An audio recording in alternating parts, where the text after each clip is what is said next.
Ministria e Arsimit dhe Shkencës e Maqedonisë së Veriut ka shpallur konkursin për regjistrimin e nxënësve në shkollat e mesme për vitin 2026-2027. Sipas të dhënave zyrtare, në 4 shkollat e mesme në Gostivar janë në dispozicion gjithsej 1022 vende të lira për regjistrim, që paraqet një rënje prej mbi 70 vendeve krahasuar me vitin e kaluar. Ulja e numrit të vendeve vjen në një kohë kur numri i nxënësve që përfundojnë arsimin fillor po shënon ndryshime, ndërsa institucionet arsimore synojnë përshtatjen e kapaciteteve me nevojat reale në terren.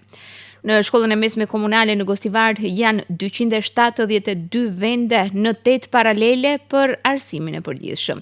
Mësimi ofrohet në 3 gjuhë në Shqip, 170 vende në 5 paralele, maqedonisht 34 vende në 1 paralele dhe turqisht 68 vende në 2 paralele.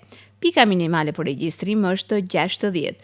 Në shkollën e mesme komunale të mjekësisë janë 200 vende të lira në 8 paralele.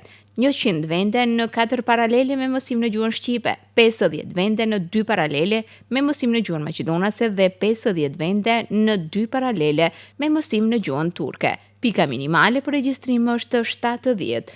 Shkolla e mesme ekonomike komunale ka 159 nxënës në 6 paralele, 75 vende të lira në 3 paralele me mësim në gjuhën shqipe, 50 vende në 2 paralele me mësim në gjuhën maqedonase dhe 25 vende në 1 paralele me mësim në gjuhën turke. Pika minimale për regjistrim është 60.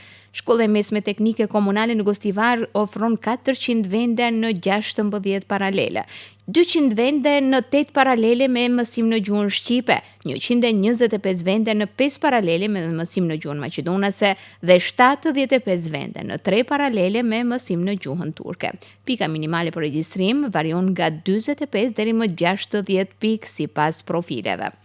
Shkolla e mesme komunale në Negotin në vitin e parë do të regjistroj 59 nxënës në 2 paralele.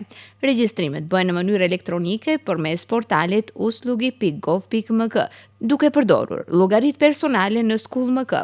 Pas aplikimit online, nxënësit dorëzojnë dokumentacionin në shkollat përkatëse. Në afatin e qershorit do të ketë 2 periudha regjistrimi, nga 12 deri më 15 qershor dhe më 23 qershor. Në afatin e gushtit, regjistrimi do të bëhet me datë 20.